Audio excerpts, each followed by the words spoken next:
जो दास आपको बताना चाहता है कि गीता ज्ञान दाता कहता है कि मेरी भक्ति करेगा तो मुझे प्राप्त होगा। 8वें अध्याय के 5 और 7 मंत्र में, 8वें अध्याय के 8, 9, 10 में इस परम अक्षर ब्रह्म के बारे में कहा है कि उसकी भक्ति करेगा तो उसको प्राप्त होगा। सीधी सी बात है। अब देखिएगा, ये अध्याय नंबर 8 आप पढ़ रहे हैं,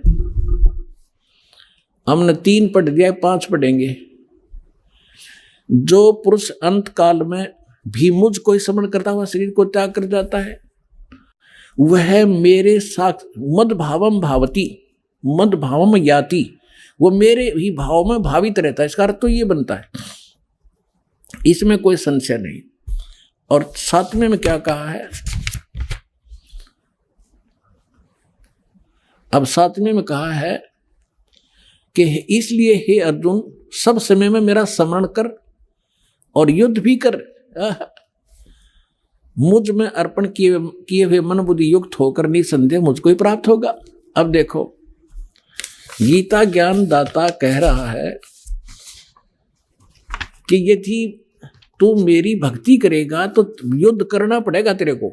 यहां परम शांति नहीं हो सकती, क्योंकि जहां युद्ध है वहां शांति कैसे? और युद्ध में भी स्मरण जरूरी।